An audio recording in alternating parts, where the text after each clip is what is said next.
अगर कोई व्यक्ति बीमार पड़ जाए, बीमार पड़ने के बाद वो दवाई का सहारा लेने लगे और दवाई के सहारे से भी अगर वो चलना ना सीखे, उसके बाद उसके दिमाग में आता है जादू टोना फूक झाड़ वाली जैसी दुनिया। अगर उस दुनिया में कोई फंस जाए, उस फंसने के बाद जो है वो निकल नहीं सकता। ये बात मैं इसलिए कह रहा हूँ क्योंकि आए दिन अमूमन आप खबरों में या फिर कहीं सुने होंगे, आसपास के एरिया में अपने बीच में सुने होंगे कि जादू टोना फूक झाड़ की आड़ में लाखों की ठगी हो गई। ये बात मैं इसलिए कह रहा हूँ क्योंकि हाल ही में छावनी थाना क्षेत्र अंतर्गत का ये मामला है, जहां पर जो है एक प्रार्थी ने शिकायत दर्ज कराई कि वो प्रार्थी का नाम है संजय अठवानी, जो दुर्ग शहर का निवासी है, सिंधी कॉलोनी का रहने वाला है। उसकी साइकिल की दुकान है। उस साइकिल की दुकान में दो व्यक्ति आए साइकिल लेने के बहाने, और साइकिल लेने के बहाने जब उस दुकान मालिक जो है संजय से, जब वो आरोपी जो थे, दो व्यक्ति जो आए थे, वो दोनों की इतनी अच्छी दोस्ती हो गई, इतनी अच्छी बातचीत हो गई कि आदान प्रदान कर लिया अपना नंबर, और वो जो आरोपी था वो अपना नाम बता दिया राजू। वो राजू धीरे धीरे जो है वो साइकिल लेने के बहाने वो संजय के दुकान गया था, और धीरे धीरे जो है वो संजय के परिवार तक जो है वो पहुंचने लगा। जब संजय ने अपने माता की तबीयत की स्थिति को जो है उस राजू नामक जो दो व्यक्ति साइकिल लेने के लिए आए थे, उससे जब ये सारी चीजें साझा किए, तब राजू ने जो है अपने दिमाग में प्लान बनाया कि इसको लूटा कैसे जाए। तो राजू ने प्लान बनाया अपने दिमाग में, जादू टोना से फूक झाड़ के बहाने जो है ठीक किया जाए उसकी माता को। तो राजू ने जो संजय अठवानी था उन्हें फोन किया और उन्हें बताया कि मैं तुम्हारी माता को जादू टोना फूक झाड़ तांत्रिक मांत्रिक क्रियाओं से जो है मैं ठीक कर दूंगा। धीरे धीरे जो है ये जो संजय था वो राजू के बातों में आने लगा, और बातों में आने के बाद जो है उसकी जादू टोना फूक झाड़ जैसी दुनिया के माया जाल में फंसकर वो भरोसा करने लगा। सोचिए कि ये भरोसा करने के बाद आगे क्या होता गया। आगे ये हुआ कि संजय को राजू ने 16 तारीख को जो पावर हाउस का जो सब्जी मंडी है, फल मंडी में बुलाया और कहा कि 1100 रुपए और एक नारियल दे दो, पूजा पाठ करके शुरू करता हूं ये प्रक्रिया, ताकि माता राम जो है ठीक हो सके। धीरे धीरे जो है राजू संजय को अपने जाल में फंसाता रहा। धीरे से 20 तारीख को राजू ने संजय को फिर से कहा कि तुम पावर हाउस आ जाओ, पावर हाउस के रेलवे स्टेशन आ जाओ। रेलवे स्टेशन आने के बाद जो है राजू ने संजय से 8 लाख रुपए नगद और 5 लाख रुपए के सोने भी ऐंठ लिए। ऐंठने के बाद जो है मौके पर फरार हो गया। फरार होने के बाद वहां से निकल गए। अंत में संजय जो है देखते रह गया, और आखिर में हुआ तो हुआ कैसे। और ये जो राजू थे, जो दो साइकिल लेने के लिए आए थे, साइकिल लेने के लिए गए थे और लेके चले गए संजय से 8 लाख रुपए कैश और 5 लाख के सोने के 4 कंगन। उसके बाद जो है जहां मौके से फरार हुए वो दोनों आरोपी फरार होने के बाद जो है ये सारे फोन बंद कर लिए, और संजय जो है देखते रह गया।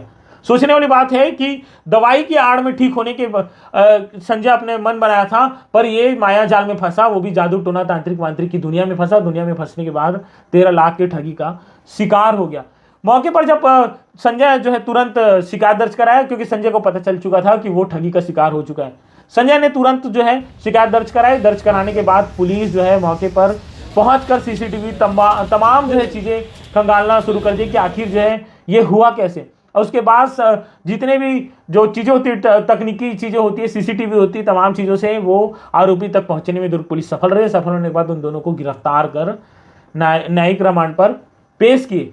सोचने वाली बात यह है कि आखिर में कि संजय ऐसे जादू टोना तांत्रिक मांत्रिक जैसी क्रियाओं के आड़ में फंस कैसे गया, और उसकी माता आखिर में ठीक भी नहीं हुई, और वो 13 लाख की ठगी का शिकार हो गया। आज दुर्ग पुलिस जो है इस चीज को लेकर प्रेस वार्ता करने के बाद additional SP Sukhnandan Rathore sir ने क्या कुछ कहा है आप सुनिएगा। साथ में दुर्ग पुलिस ने यह भी आप लोगों से अपील की है कि आप इन सब चीजों के झांसे में मत आए, क्योंकि ये इस प्रकार की कुछ भी चीजें नहीं होती। आप जो है ज्यादा से ज्यादा इस चीज के ठगी हो जाओगे, अपने पैसे लुटा दोगे, पर ये सारा चीज नहीं होगा। आप विजुअल के माध्यम से देखिएगा कि किस प्रकार से जो है सुखनंदन राठौर एडिशनल एसपी जिन्होंने ये सारा कुछ बातें बताई है। मैं रवि प्रकाश शिवनाथ संवाद के साथ आप बने रहिएगा। शुक्रिया। का एक मामला सामने में आया है, किस तरीके से कार्रवाई पुलिस के द्वारा की गई है और इसमें क्या मशरूका जब्त किया गया, कितने आरोपी गिरफ्तार किए गए? छावनी थाना में एक अपराध पंजीबद्ध हुआ था, जिसमें एक साइकिल दुकान संचालक से 2 लोग आए और उससे पूजा पाठ कर उसकी मां को ठीक कर देने के नाम से 5 लाख रुपए पहले मांगे। फिर इस तरह से 8 लाख रुपए नगद और 5 लाख रुपए के सोने के जेवरात उससे ले लिए थे और वहां से फरार हो गए थे, जिस पर अपराध पंजीबद्ध कर हमारी टीम गठित की गई थी और टीम ने लगातार सीसीटीवी फुटेज खंगाल करके टेक्निकल एंड के आधार पर आरोपियों को सरोना स्थित उनके किराए के मकान से गिरफ्तार किया है। 2 आरोपी आज गिरफ्तार किए गए हैं, जिनके पास से लगभग 8 लाख रुपए जो नकद उनके द्वारा ठगे गए थे उसको बरामद कर लिया गया है। एक आरोपी फरार है, जिसकी पतासाजी की जा रही है। सर, जो प्रार्थी है उससे पूछताछ में बताया है क्या कि सम्मोहन या मोहनी जैसी कोई चीज थी जिसके कारण जो उसके झांसे उसका में आ कहना गया था कि या मैंने जब इनको अपनी तकलीफ बताई तो इन्होंने उस तकलीफ से निकलने का रास्ता बताया, तो मुझे इनकी बातों की झांसे में आ गया और इन पर विश्वास करने लगा, इस कारण मैं ठगी का शिकार हुआ। और ये जो आरोपी है वो कहीं और भी मामले में इस तरीके का बताया इनके ICGMS पोर्टल से और फिंगरप्रिंट के आधार पर भी हमने चेक किया है, इसी की जानकारी अभी नहीं आई है। इनके मूल निवास स्थान से भी हम पतासाजी कर रहे हैं कि ऐसे और कितने मामले में संलिप्त रहे। क्या क्या जब्त हुआ इनके पास से और क्या जब्त किया जाना है? इनके पास से 8 लाख रुपए कैश और इनके मोबाइल्स जब्त किए गए हैं। इनके पास से जो और ठगी के जो सोने के जेवरात हैं वो अभी जब्त किए जाने हैं।